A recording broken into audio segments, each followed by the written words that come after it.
Sermão do Monte, capítulo 8, parte final. Provas de apetite espiritual. Ou então, que me seja dada a oportunidade de expressar a questão ainda em outros termos. Ter fome e sede de justiça quer dizer que devemos ter em nós mesmos o desejo de nos assemelharmos àqueles santos sobre os quais já teci alguns comentários. Essa é uma excelente maneira de nos submetermos à prova. Porventura, ansiamos por ser como Moisés, ou Abraão, ou Daniel, ou algum daqueles homens que viveram na história subsequente da Igreja, aos quais aludi acima. Entretanto, cumpre-me adicionar uma advertência, porquanto é possível que alguém queira parecer-se com aqueles santos, mas de uma maneira errada. Podemos desejar usufruir as bênçãos que aqueles santos desfrutaram, mas sem desejar ser realmente parecido com eles. Ora, na história de Balaão, o falso profeta, encontramos uma ilustração clássica desse tipo de gente. Você deve estar lembrado de que ele disse: que eu morra a morte dos justos e o meu fim seja como o deles, como está em Números capítulo 23, versículo 10. Balaão queria morrer como um justo, porém, conforme disse de certa feita um antigo e sábio crente puritano, Balaão não queria viver como um justo. Efetivamente, isso sucede a muitas pessoas. Elas querem as bênçãos que cabem aos justos, querem também morrer à semelhança deles. Naturalmente, ninguém quer ser infeliz em seu leito de morte. Queremos gozar das bênçãos atinentes a essa gloriosa salvação. Sim, mas se quisermos morrer como os justos morrem, também devemos querer viver como eles vivem. Essas duas realidades correm paralelas uma à outra. Que eu morra a morte dos justos, se ao menos eu pudesse ver os céus se abrirem, e no entanto, se eu pudesse continuar vivendo tal e qual vivo, isso me deixaria feliz. As coisas, no entanto, não funcionam desse jeito. É mister que eu anele por viver como os justos, se eu quiser morrer como um deles. Aí, pois, estão alguns dos testes preliminares. Porém, se eu deixasse as coisas nesse ponto, facilmente alguém poderia chegar à conclusão que nada temos a fazer senão ser inteiramente passivos, pondo-nos a esperar com paciência que aconteça alguma coisa. Entretanto, ao que me parece, isso é praticar grande violência contra as palavras fome e sede. Nelas há um certo elemento ativo. As pessoas que realmente querem alguma coisa sempre mostram alguma evidência do fato. As pessoas que deveras desejam algo com toda a força do seu ser não ficam calmamente sentadas esperando passivamente que se concretize o seu desejo. Ora, essa verdade aplica-se a todos nós, quanto a essa realidade espiritual. Portanto, passarei a explicar mais alguns testes pormenorizados, a fim de vermos se realmente estamos tendo fome e sede de justiça. Eis um desses testes. O indivíduo que realmente tem fome e sede de justiça, como é bem patente, procura evitar tudo quanto seja contrário a ela. Não posso obter essa justiça por meus próprios esforços, mas posso refrear-me de fazer coisas que sejam obviamente contraditórias a ela. Jamais poderei tornar-me semelhante a Jesus Cristo por minhas próprias forças, mas posso evitar ficar andando pelas sarjetas da vida. Isso também faz parte da fome e da sede de justiça. Vamos subdividir o assunto. Há certas coisas na vida que são indiscutivelmente contrárias a Deus e à sua justiça. Não há que duvidar quanto a isso. Sabemos que essas coisas são más. Sabemos que elas são prejudiciais. Sabemos que elas são pecaminosas. Afirmo aqui que ter fome e sede de justiça inclui a necessidade de evitarmos essas coisas, tal como fugiríamos de alguma praga. Se soubermos que em certa residência há alguma infecção, passaremos a evitar aquela casa.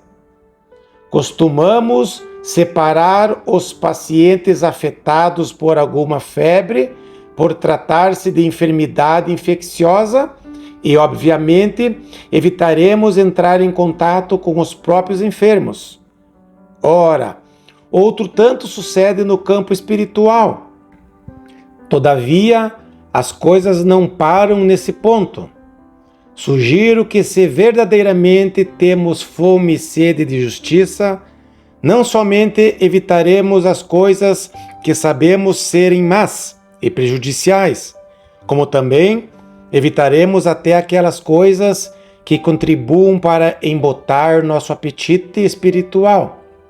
Existem inúmeras coisas desta ordem, coisas que são perfeitamente inocentes em si mesmas, coisas perfeitamente legítimas.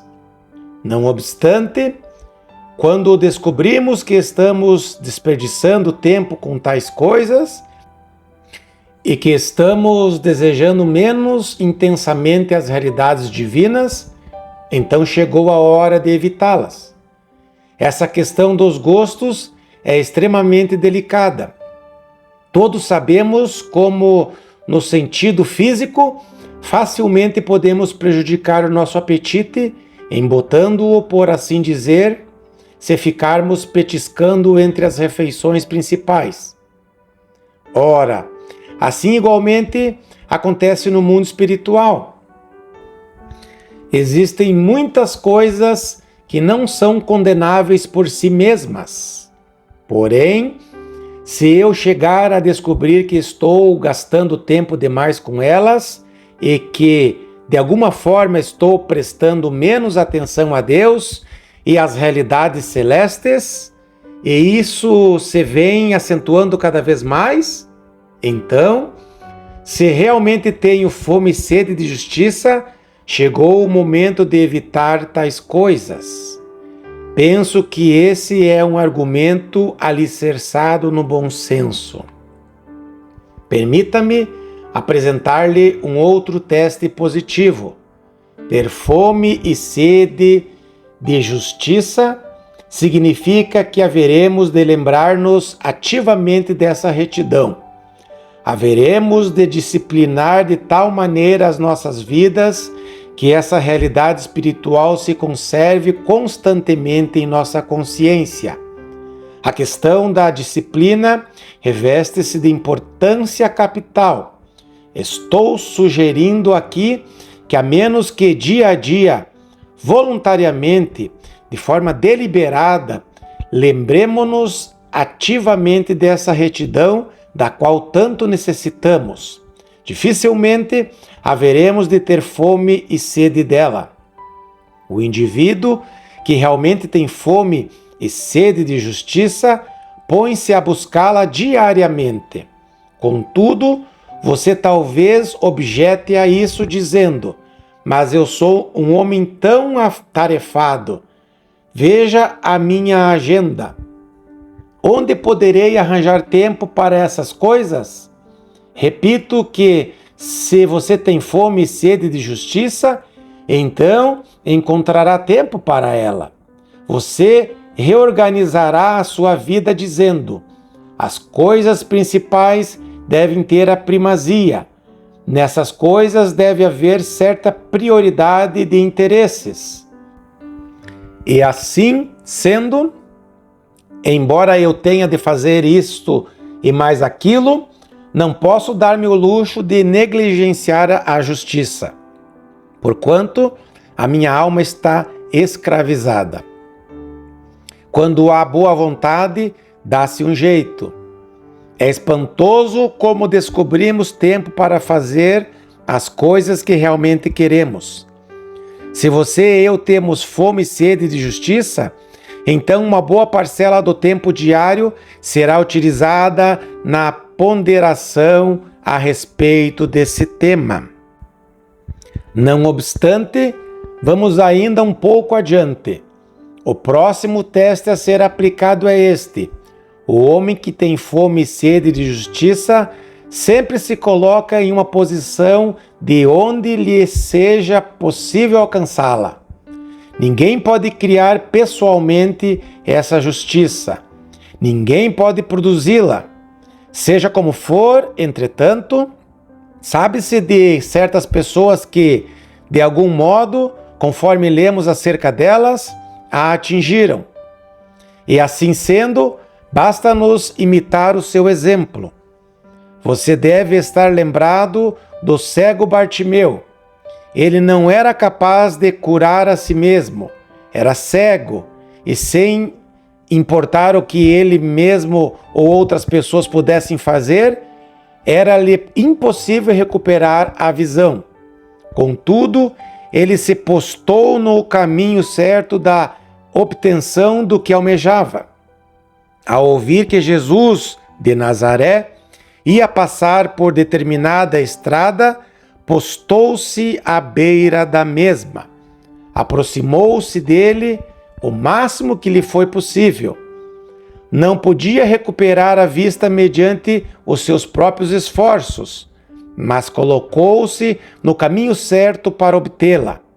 Por igual modo, o indivíduo que tem fome e sede de justiça é aquele que nunca perde uma oportunidade de achar-se naqueles lugares certos onde outras pessoas evidentemente encontraram a justiça divina. Tomemos, para exemplificar, a casa de Deus, onde nos reunimos com o intuito de considerarmos essas realidades. Ali posso encontrar-me com pessoas as mais diversas, a fim de falar com elas sobre os seus problemas espirituais. Elas também têm enfrentado problemas idênticos aos meus e asseveram que gostariam imensamente de se tornarem crentes. Porém, seja como for, falta-lhes alguma coisa. Com bastante frequência, tenho descoberto que elas não são frequentadoras assíduas da casa de Deus, ou então que o fazem muito esporadicamente. É que tais pessoas não sabem o que significa ter fome e sede de justiça. Sem embargo, o homem que realmente quer encontrar a justiça pensa: não posso dar-me ao luxo de perder qualquer oportunidade.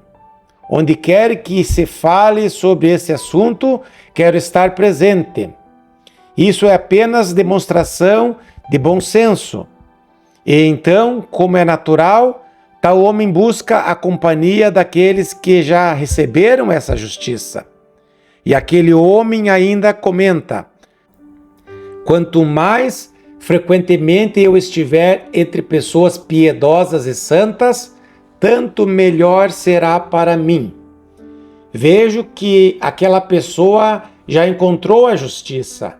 Pois bem, quero conversar com ela. Quero passar alguns momentos em companhia dela. Não quero mais gastar tanto tempo com pessoas que não me trazem qualquer benefício. Porém, quanto a essas pessoas que já receberam a justiça, dessas não me quero afastar. Além disso, você deve dedicar-se à leitura da Bíblia. Esse é o grande livro de texto a respeito da questão. Novamente, estou formulando uma pergunta simples.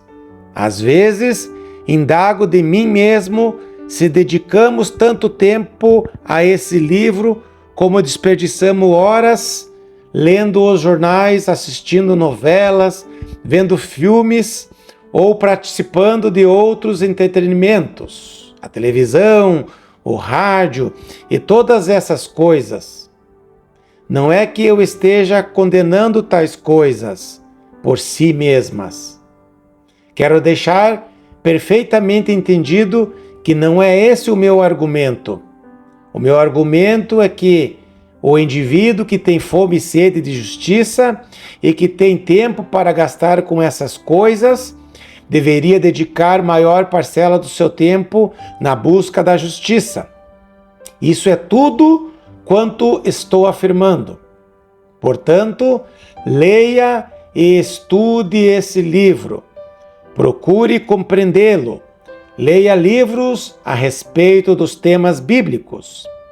Acrescente-se a isso a oração. Deus é o único que nos pode proporcionar a dádiva da justiça. Temos solicitado a Ele a justiça de que necessitamos? Quanto tempo costumamos passar na presença do Senhor? Já aludi às biografias daqueles homens de Deus. Se você chegar a lê-las, e se você se parece comigo, então também se sentirá envergonhado, pois você descobrirá que aqueles santos homens passavam 4 a 5 horas diariamente em oração, longe de meramente balbuciarem suas orações antes de deitarem, quando já estamos quase cansados demais para tanto. Aqueles homens dedicavam o melhor do seu tempo para Deus, e aqueles que realmente têm fome e sede de justiça sabem o que é passar muito tempo em oração e meditação, relembrando-se daquilo que são nesta vida e neste mundo e o que está à espera deles. E então, conforme eu já dissera, há a necessidade de lermos as biografias dos santos, bem como toda a literatura acessível que verse sobre essas realidades. É assim que age o indivíduo que realmente deseja encontrar a justiça, conforme já demonstrei por intermédio dos exemplos aludidos. Ter fome e sede de justiça é fazer tudo isso. E tendo feito tudo, perceber que ainda não se fez o bastante, porquanto tudo quanto fizermos jamais produzirá a justiça divina. As pessoas que têm fome e sede de justiça agem desesperadamente. Elas fazem todas essas coisas, porquanto buscam a justiça por toda a parte. E, no entanto, reconhecem que seus esforços jamais conseguirão atingir o seu objetivo. Assemelham-se ao cego Bartimeu ou à viúva importuna, acerca do que o nosso Senhor falou. Essas pessoas retornam ao mesmo indivíduo até obterem aquilo que desejam. São iguais a Jacó em sua luta com o anjo. Parecem-se com Lutero, jejuando, suando e orando, sem haverem ainda encontrado, mas prosseguindo com o seu senso de desamparo e necessidade, até que Deus lhes dê o que procuram. É isso que tem acontecido a todos os santos de todas as eras e de todos os países. Não importa sobre quem estejamos considerando. As coisas parecem funcionar dessa maneira. Somente aqueles que buscam essa justiça com todas as energias de seu ser é que realmente podem encontrá-la. Mas você mesmo jamais poderá descobri-la com seus esforços. Contudo, aqueles que meramente se sentam e nada fazem, nunca parecem encontrar a justiça. O método divino é aquele, e Deus, por assim dizer, impele-nos nessa direção.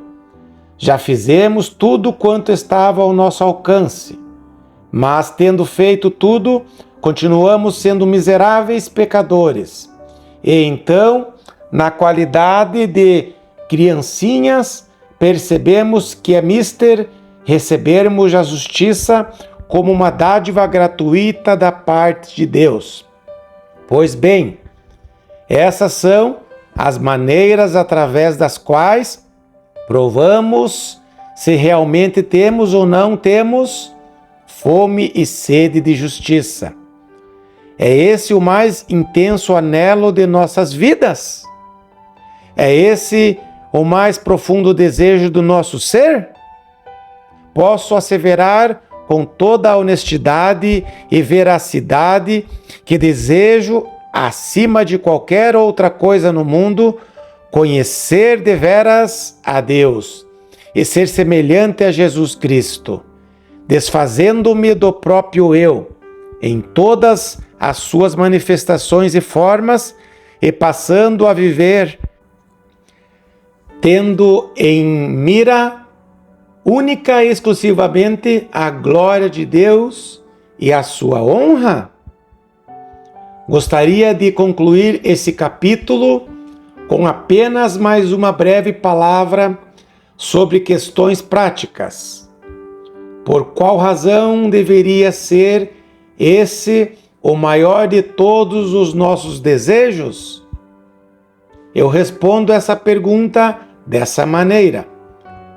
A todos quantos lhes falta essa justiça de Deus, pesa a condenação de estarem sob a ira divina, de estarem a caminho da perdição.